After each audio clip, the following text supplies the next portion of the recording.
새벽 5시 인천의 빗소리가 작게 들려왔습니다. 박영심은 이미 부엌에 서 있었습니다. 68세의 몸은 예전만 못했지만 손은 여전히 익숙하게 움직였습니다. 쌀을 씻고 물을 썰고 된장찌개 냄비를 올렸습니다. 창밖은 아직 어두웠습니다. 그녀는 이 집에 들어온 지 2년이 되었습니다. 남편이 세상을 떠난 뒤 아들 박준수가 말했습니다. 엄마, 우리 집에서 같이 사세요. 고맙다고 했습니다. 하지만 그 말 뒤에 며느리 장은주의 표정은 조금 달랐습니다. 웃고 있었지만 눈은 웃지 않았습니다. 영심은 그걸 알았습니다. 그래서 더 조심했습니다. 제가 집안일 다 할게요. 걱정 마세요. 그렇게 말하고 그렇게 살았습니다. 매일 새벽 가장 먼저 일어났습니다.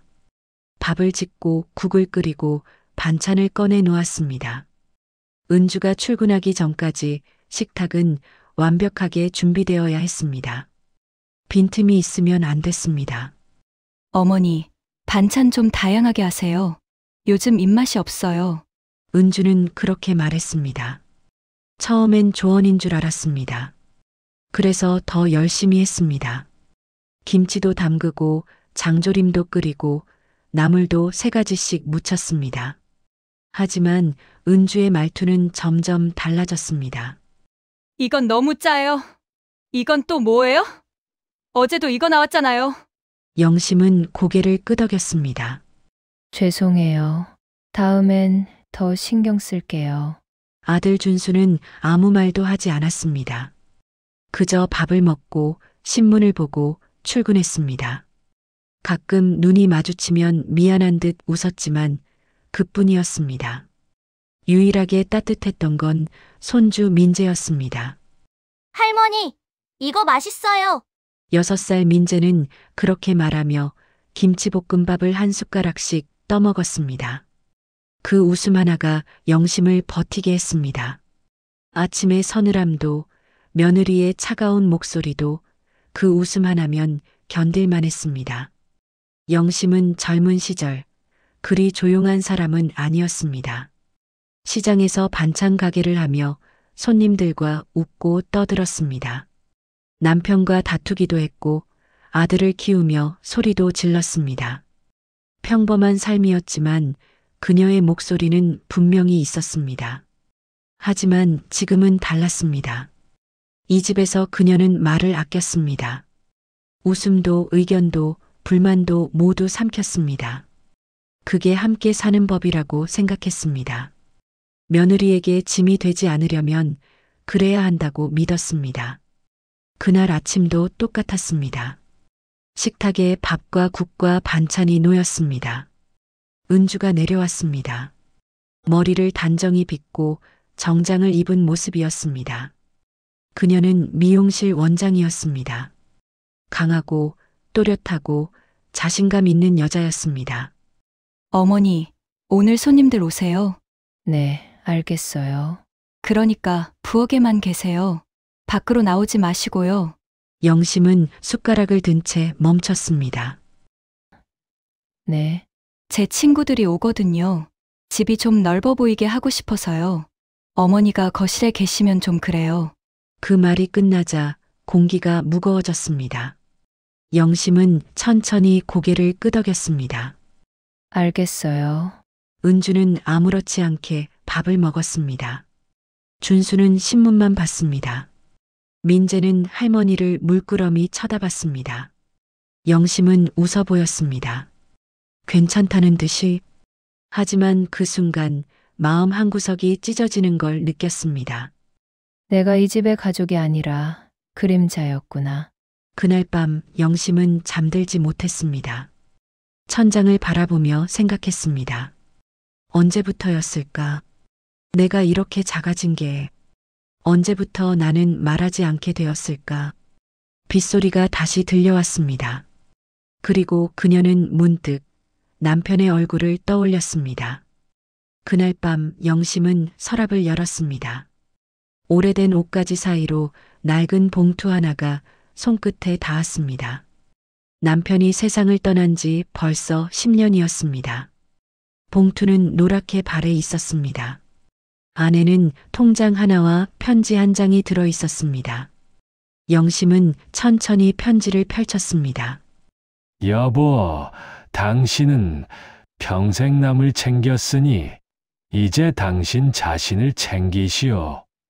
그 문장을 읽는 순간 눈물이 뺨을 타고 흘렀습니다. 남편의 필체는 삐뚤삐뚤했습니다. 글씨를 잘 쓰는 사람이 아니었습니다. 하지만 그 한 문장을 쓰기 위해 얼마나 오래 고민했을지 영심은 알 수 있었습니다. 그녀는 통장을 꺼내 들었습니다. 잔액은 많지 않았습니다. 하지만 그 돈은 남편이 평생 모아둔 마지막 마음이었습니다. 영심을 위해 남겨둔 것이었습니다. 이 돈으로 나를 위해 뭘 해본 적이 있었던가? 그녀는 속으로 물었습니다. 아들에게 용돈을 주고 손주에게 과자를 사주고 며느리 눈치를 보며 생활비를 아꼈습니다.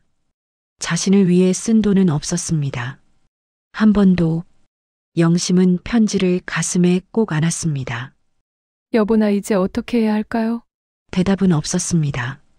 하지만 그 침묵 속에서 무언가가 천천히 움직이기 시작했습니다. 다음 날 아침 영심은 여느 때처럼 밥을 지었습니다. 하지만 냄비 소리가 다르게 들렸습니다. 설거지하는 손길도 예전 같지 않았습니다. 무겁던 쇠숟가락이 이제는 이 집을 떠나도 될지도 모른다는 신호처럼 느껴졌습니다. 식탁에 은주가 앉았습니다. 어머니, 오늘 청소 좀 해주세요. 먼지가 너무 많아요. 영심은 고개를 끄덕였습니다. 네, 그리고 민재 유치원 데려다 주시고요. 네, 저녁은 간단하게 해주세요. 오늘 야근이라. 네. 은주는 커피를 마시며 휴대폰을 봤습니다. 영심은 그 모습을 바라봤습니다. 며느리는 바빴습니다. 늘 무언가에 쫓기듯 살았습니다. 그래서 그녀를 원망할 수 없었습니다. 하지만 동시에 영심은 생각했습니다. 내가 이렇게까지 작아져야 하는 걸까? 그날 오후 영심은 민재를 데리고 유치원에 갔습니다. 민재는 할머니 손을 꼭 잡고 걸었습니다. 할머니, 우리 오늘 떡볶이 먹을래요? 영심은 웃었습니다. 그래, 먹자. 분식집에 들어갔습니다. 떡볶이와 김밥을 시켰습니다. 민재는 신나서 떡을 한 개씩 집어 먹었습니다. 할머니는 안 먹어요? 할머니는 배불러. 거짓말. 할머니 아침도 안 드셨잖아요. 영심은 잠시 멈췄습니다. 민재는 아이였지만 무언가를 알고 있었습니다. 할머니가 늘 마지막에 먹는다는 것을, 남은 반찬을 먹는다는 것을, 그리고 아무 말도 하지 않는다는 것을. 할머니, 우리 엄마는 왜 할머니한테 그렇게 말해요? 영심은 대답하지 못했습니다. 엄마가 큰 소리 내면 할머니 슬퍼 보여요. 그 말에 영심의 눈시울이 붉어졌습니다. 괜찮아. 민재야, 할머니는 괜찮아. 하지만 민재는 고개를 저었습니다. 아니에요. 할머니 목소리 작아졌어요. 영심은 떡볶이를 한 개 집어 입에 넣었습니다. 맵고 달고 뜨거웠습니다. 하지만 눈물이 나올 것 같아서 그녀는 계속 씹었습니다. 그날 밤 영심은 다시 편지를 꺼내 읽었습니다. 당신 자신을 챙기시오. 그 문장이 계속 머릿속을 맴돌았습니다. 그녀는 통장을 펼쳤습니다. 그리고 생각했습니다. 이 돈으로 나를 위해 뭘 할 수 있을까? 여행? 옷? 아니면 작은 방 하나? 아직은 알 수 없었습니다. 하지만 한 가지는 분명했습니다. 이대로는 안 된다는 것. 영심은 창밖을 바라봤습니다. 인천의 밤하늘은 어두웠지만 어딘가에는 불빛이 반짝이고 있었습니다. 그리고 그녀는 속삭였습니다. 조금만 더 견뎌보자. 하지만 그 말은 이제 예전처럼 들리지 않았습니다. 은주의 미용실은 오후 2시만 되면 늘 사람들로 붐볐습니다. 파마약 냄새와 헤어드라이기 소리가 뒤섞인 그곳에서 영심은 구석 대기 의자에 앉아 있었습니다. 손에는 김치김밥 도시락이 들려 있었습니다. 새벽부터 준비한 것이었습니다. 어머, 어머님 오셨네요. 은주의 목소리가 미용실 안에 퍼졌습니다. 손님 셋이 거울 앞에 앉아 있었고 모두 고개를 돌려 영심을 바라봤습니다. 점심 가져왔어. 영심은 조용히 말했습니다. 은주는 손님의 머리를 말아 올리던 손을 멈추지 않았습니다. 우리 시어머니요. 집에서 그냥 쉬세요. 요즘 노인분들 도와드리는 거 참 힘들어요. 웃음이 터졌습니다. 거울 앞 손님들이 서로 눈빛을 주고받으며 낄낄거렸습니다.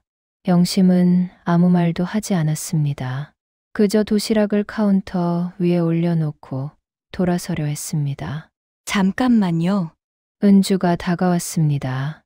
도시락 뚜껑을 열더니 한숨을 쉬었습니다. 이것도 김치김밥이잖아요. 목소리가 날카로워졌습니다. 손님 앞에서 창피하게. 도시락이 바닥으로 떨어졌습니다. 플라스틱 용기가 깨지지는 않았지만 뚜껑이 열리며 김밥이 바닥에 흩어졌습니다. 하얀 밥알들이 검은 타일 위에 굴러다녔습니다. 미용실이 조용해졌습니다. 헤어드라이기 소리만 윙윙거렸습니다. 영심은 천천히 허리를 굽혔습니다. 무릎이 시큰거렸지만 참았습니다. 하나씩 김밥을 주워 담았습니다. 밥알도 손가락으로 집어 올렸습니다. 누군가의 구두가 눈앞에 보였습니다. 검은색 하이힐이었습니다. 은주의 신발이었습니다. 할머니, 작은 목소리가 들렸습니다. 손주였습니다. 아이는 미용실 한쪽에서 숙제를 하다가 이쪽을 보고 있었습니다. 고개를 숙인 채 눈물을 글썽이며 괜찮다. 영심은 말했습니다. 이젠 괜찮다. 그녀의 목소리는 떨리지 않았습니다. 도시락을 다시 담고 비닐봉지에 넣어 들었습니다. 일어서는 대 시간이 걸렸습니다.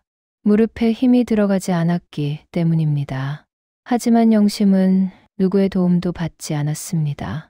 거울 속에 비친 자신의 얼굴을 보았습니다.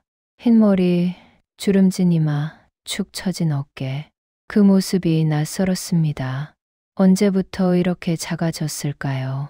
언제부터 이렇게 투명해졌을까요? 미용실 문을 나섰습니다. 오후의 햇살이 눈부셨습니다. 걸음을 옮기는데 등 뒤에서 웃음소리가 새어나왔습니다. 작게 하지만 또렷하게. 집으로 돌아오는 길은 멀었습니다. 버스를 2번 갈아타야 했습니다. 창밖으로 낯익은 거리가 지나갔습니다. 50년을 산 동네였습니다. 하지만 오늘따라 모든 것이 낯설었습니다. 현관문을 열었을 때 집은 조용했습니다. 아들은 아직 퇴근 전이었고 은주는 미용실에 있을 것이고 손주는 학원에 갔을 것입니다. 영심은 부엌으로 갔습니다. 냉장고 문을 열었지만 아무것도 꺼내지 않았습니다. 그저 서 있었습니다. 오래. 싱크대 위에 메모지가 붙어 있었습니다. 은주의 글씨였습니다. 저녁은 알아서 드세요. 늦을 것 같아요. 영심은 그 메모지를 떼어냈습니다. 뒤집어서 자신의 글씨를 썼습니다. 이제 그만 나를 살러 갑니다. 글씨가 떨렸습니다. 처음엔 펜을 잡은 손이 떨렸고 나중엔 그냥 마음이 떨렸습니다. 하지만 썼습니다. 끝까지. 그날 밤 영심은 잠들지 않았습니다. 작은 가방 하나를 꺼내 옷을 개어 넣었습니다. 많지 않았습니다.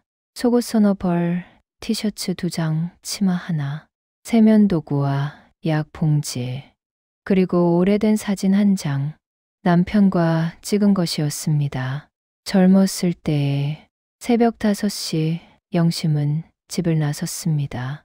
가방을 들고 운동화를 신고 천천히 계단을 내려갔습니다. 아무도 깨지 않았습니다. 현관 신발장 위에 메모지를 놓고 왔습니다. 이제 그만 나를 살러 갑니다. 버스 정류장에 섰을 때 하늘이 밝아오기 시작했습니다. 첫 차가 왔습니다. 영심은 탔습니다. 어디로 가는지 몰랐습니다. 그저 멀리 이곳이 아닌 곳으로 가면 되었습니다. 창밖으로 도시가 멀어졌습니다. 빌딩과 아파트가 익숙한 간판들이 50년의 기억들이 뒤로 물러났습니다. 영심은 창에 이마를 기댔습니다. 차가웠습니다. 그 차가움이 좋았습니다. 1시간쯤 지났을까요? 버스가 시외로 빠져나갔습니다. 논밭이 보이기 시작했습니다. 산이 가까워졌습니다. 영심은 내릴 곳을 정하지 않았습니다. 그저 마음이 가는 곳에서 내리면 되었습니다. 여기요. 작은 마을 입구에서 영심은 벨을 눌렀습니다. 버스가 멈췄습니다. 내렸을 때 공기가 달랐습니다. 맑았습니다. 조용했습니다. 새소리가 들렸습니다. 마을은 작았습니다. 집이 몇 채 되지 않았습니다. 길을 따라 걷는데 할머니 한 분이 텃밭에서 일하고 있었습니다. 어디서 오셨어요? 할머니가 물었습니다. 영심은 잠시 망설이다가 대답했습니다. 서울에서요. 혼자 오셨네요. 네. 할머니는 더 묻지 않았습니다. 그저 고개를 끄덕이며 다시 밭으로 고개를 돌렸습니다. 영심은 걸었습니다. 마을 끝까지 그리고 그 너머까지. 빈 집 하나가 보였습니다. 대문이 열려 있었습니다. 들어가 보니 마당에 풀이 무성했지만 집은 튼튼해 보였습니다. 여기서 좀 쉬어도 될까요? 영심은 혼잣말을 했습니다. 아무도 대답하지 않았습니다. 하지만 괜찮았습니다. 가방을 내려놓고 마루에 앉았습니다. 햇살이 따뜻했습니다. 바람이 불어왔습니다. 나무십 소리가 들렸습니다. 오랜만에 영심은 울지 않았습니다. 그저 앉아 있었습니다. 숨을 쉬었습니다. 천천히, 깊게. 이제 그만이었습니다. 이제 시작이었습니다. 새벽 기차는 텅 비어 있었습니다. 영심은 창가에 앉아 어둠 속을 달리는 기차의 흔들림을 온몸으로 느꼈습니다. 가방 하나, 통장 하나, 그리고 남편이 남긴 편지. 그게 전부였습니다. 창밖으로 희미하게 스쳐가는 불빛들이 보였습니다. 누군가의 집, 누군가의 삶, 누군가의 아침. 그 모든 것이 이제 그녀와는 관계없는 풍경처럼 느껴졌습니다. 다음은 강릉역입니다. 안내방송이 울렸을 때 영심은 가슴이 두근거렸습니다. 두려움인지 설렘인지 구분이 가지 않았습니다. 다만 확실한 건 이 기차가 멈추면 그녀의 새로운 삶도 시작된다는 것. 역에 내렸을 때 바람이 불어왔습니다. 짠 내음이 섞인 낯선 공기. 영심은 깊게 숨을 들이마셨습니다. 인천의 부엌 냄새가 아니었습니다. 설거지 비누 냄새도 은주의 향수 냄새도 아니었습니다. 여기가 맞나? 그녀는 작은 쪽지를 꺼냈습니다. 부동산에서 받은 주소였습니다. 월세 35만 원, 화장실 공동, 방 하나. 그게 다였지만 그녀에겐 충분했습니다. 골목은 좁았고 집들은 낡았습니다. 하지만 이상하게도 마음이 편했습니다. 아무도 그녀를 부담으로 여기지 않았습니다. 그저 지나가는 사람일 뿐이었습니다. 방문을 열었을 때 곰팡이 냄새가 났습니다. 벽지는 찢어져 있었고 장판은 들떠 있었습니다. 하지만 영심은 웃었습니다. 이제 내 집이구나. 그날 밤 그녀는 이불도 없이 바닥에 누워 천장을 바라봤습니다. 조명도 없이 핸드폰 불빛만으로 어둠을 밝혔습니다. 고요했습니다. 아무도 엄마하고 부르지 않았고 아무도 반찬 좀 다르게 해주세요 하고 말하지 않았습니다.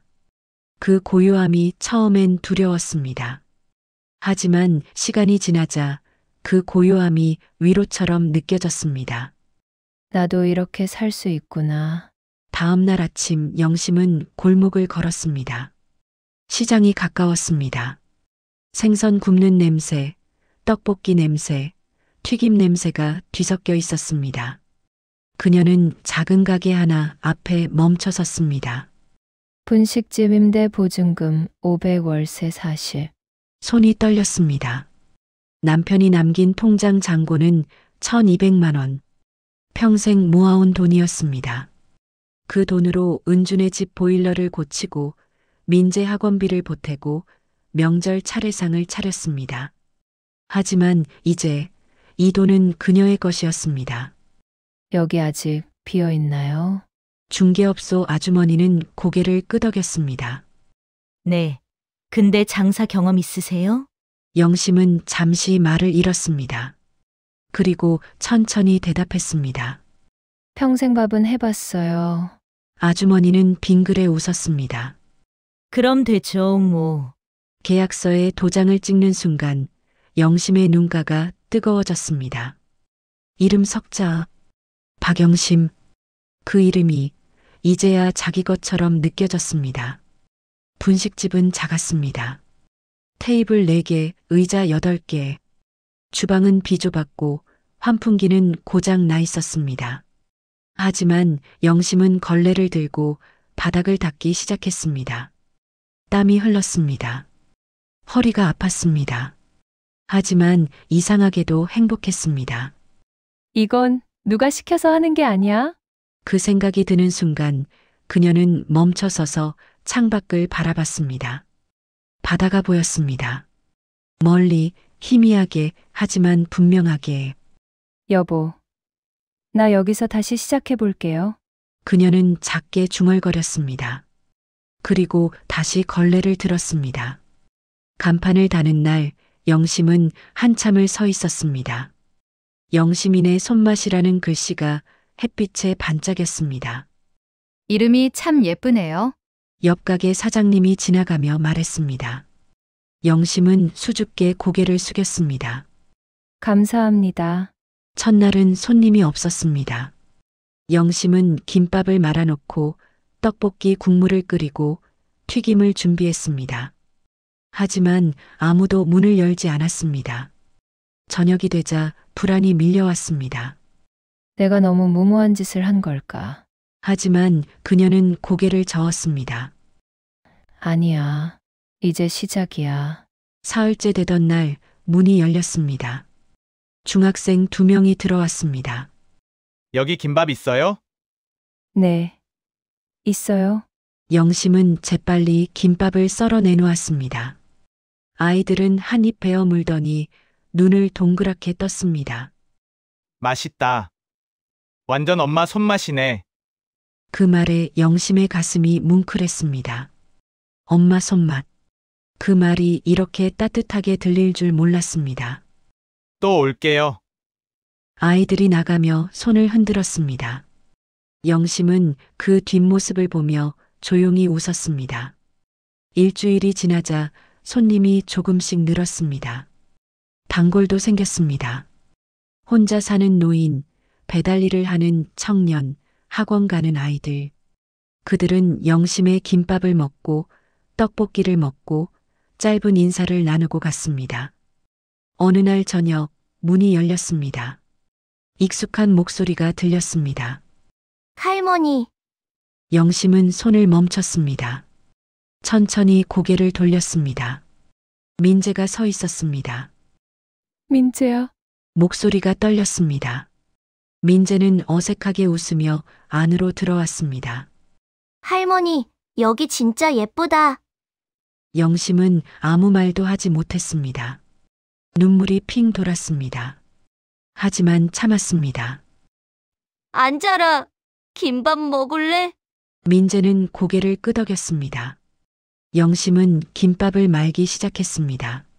손이 떨렸지만 정성스럽게 한 줄 한 줄 말았습니다. 민재는 한참 동안 말이 없었습니다.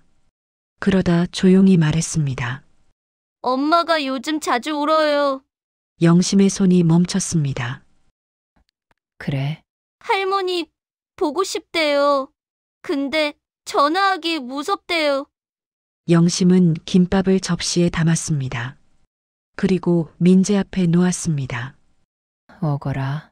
민재는 한 입 베어 물었습니다. 그리고 울먹였습니다. 할머니, 이 맛이에요. 내가 그리워한 게.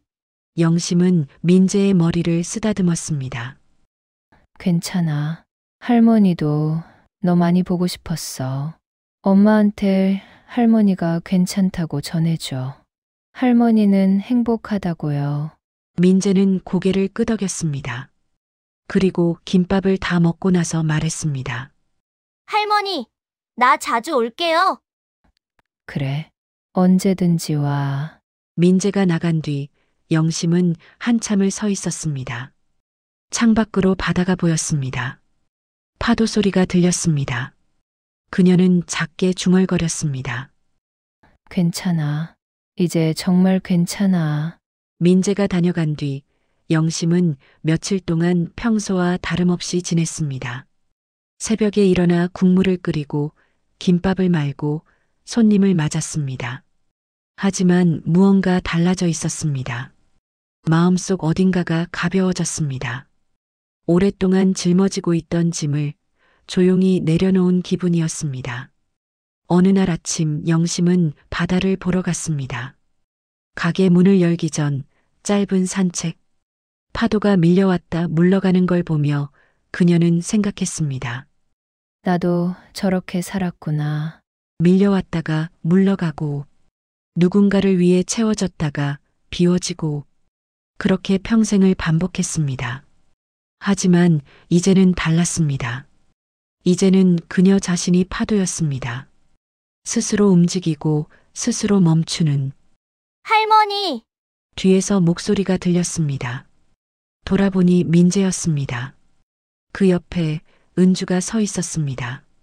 영심의 심장이 쿵 하고 내려앉았습니다. 하지만 도망치고 싶지는 않았습니다. 그저 조용히 그들을 바라봤습니다. 은주는 고개를 숙이고 있었습니다. 몇 걸음 떨어진 곳에서 발을 떼지 못하고 있었습니다. 영심은 천천히 걸어갔습니다. 왔니? 짧은 인사였습니다. 은주는 고개를 들지 못했습니다. 입술이 떨렸습니다. 어머님 죄송해요. 그 목소리는 작았습니다. 영심은 아무 말도 하지 않았습니다. 그저 바람소리, 파도 소리만 들렸습니다. 제가 정말 잘못했어요. 은주의 눈에 눈물이 고였습니다. 영심은 그 모습을 보며 생각했습니다. 이 사람도 힘들었겠구나. 며느리로 살아가는 것. 남편과 아이와 시어머니 사이에서 균형을 맞추는 것. 그것도 쉬운 일은 아니었을 겁니다. 괜찮아. 영심은 그렇게 말했습니다. 은주는 고개를 들었습니다. 눈물이 뺨을 타고 흘렀습니다. 어머님. 이제 그만 미워하자. 너도 나도. 영심의 목소리는 떨리지 않았습니다. 단단했지만 차갑지 않았습니다. 은주는 한참을 울었습니다. 민재가 할머니 손을 잡았습니다. 할머니, 엄마가 매일 할머니 생각했어요. 영심은 민재의 머리를 쓰다듬었습니다. 나도 너희 생각 많이 했어. 세 사람은 한동안 말없이 바다를 바라봤습니다. 파도가 밀려왔다가 물러갔습니다. 갈매기가 울었습니다. 은주가 조심스럽게 물었습니다. 어머님, 여기서 잘 지내고 계세요? 응, 잘 지내. 혼자 힘들지 않으세요? 영심은 잠시 생각했습니다. 그리고 고개를 저었습니다. 혼자라서 외롭지 않아. 나를 찾아서 행복해. 그 말에 은주는 고개를 숙였습니다. 영심은 은주의 어깨를 가볍게 두드렸습니다. 너도 이제 내 인생 살아. 엄마 눈치 보지 말고. 어머님, 괜찮아. 우리 이제 조금 떨어져서 살자. 그게 서로한테 좋은 거야. 은주는 눈물을 닦았습니다. 민재가 할머니를 올려다봤습니다. 할머니, 나 자주 올게요. 그래. 언제든지 와. 할머니가 맛있는 거 많이 만들어줄게. 약속이에요. 약속. 은주와 민재가 돌아간 뒤 영심은 다시 바다를 바라봤습니다. 해가 떠오르고 있었습니다. 수평선 너머로 천천히 눈부시게 그녀는 깊게 숨을 들이마셨습니다. 짠바람이 폐 깊숙이 들어왔습니다. 이제 정말 괜찮아. 그 생각이 드는 순간 그녀는 웃었습니다. 오랜만에 진심으로. 가게로 돌아온 영심은 앞치마를 둘렀습니다. 오늘도 손님들이 올 것입니다. 김밥을 먹으러, 떡볶이를 먹으러, 따뜻한 말 한마디를 나누러. 그녀는 쌀을 씻기 시작했습니다. 물소리가 경쾌했습니다. 밥을 짓고, 김을 펴고, 단무지를 썰고. 그 모든 것이 이제는 의무가 아니었습니다. 선택이었습니다. 가게 문 앞에 새로 만든 메뉴판이 걸려 있었습니다. 오늘의 특선 할머니 손맛 김밥. 영심은 그 글씨를 보며 생각했습니다. 손맛이라는 건 결국 마음이구나. 억지로 짠 밥상이 아니라 기꺼이 내어주는 밥상. 그 차이를 이제야 알았습니다. 문이 열렸습니다. 단골 할아버지가 들어왔습니다. 사장님, 오늘도 김밥 하나요? 네, 금방 해드릴게요. 영심은 김을 펴고 밥을 얹었습니다. 단무지, 당근, 시금치, 계란. 하나하나 정성스럽게 올렸습니다. 김밥을 써는 칼날이 도마를 톡톡 두드렸습니다. 그 소리가 리듬처럼 들렸습니다. 살아있다는 증거 같은 소리. 할아버지는 김밥을 한 입 베어 물더니 고개를 끄덕였습니다. 역시 여기 김밥이 제일이야. 감사합니다. 사장님, 요즘 표정이 참 밝아 보여요. 영심은 빙그레 웃었습니다. 그런가요? 네. 뭔가 좋은 일 있으세요? 영심은 잠시 생각했습니다. 그리고 대답했습니다. 좋은 일이라기보단 이제 제 인생을 살고 있어요. 할아버지는 고개를 끄덕이며 웃었습니다. 그게 제일 좋은 일이죠. 해가 중천에 떴습니다. 가게 안으로 햇살이 쏟아져 들어왔습니다. 먼지가 빛 속에서 반짝였습니다. 영심은 그 빛을 보며 생각했습니다. 인생은 아직 끝나지 않았구나. 68배 나이에 그녀는 다시 시작했습니다. 늦은 게 아니라 바로 지금이 때였습니다. 창밖으로 바다가 보였습니다. 파도는 여전히 밀려왔다 물러갔습니다. 변하지 않는 리듬. 하지만 이제 영심은 알았습니다. 파도도 매번 달라 보인다는 것을, 같은 바다는 없다는 것을. 오늘도 좋은 하루였어. 그녀는 작게 중얼거렸습니다. 그리고 다음 손님을 맞을 준비를 했습니다. 미소를 띤 얼굴로, 가벼워진 마음으로, 살아있는 사람처럼.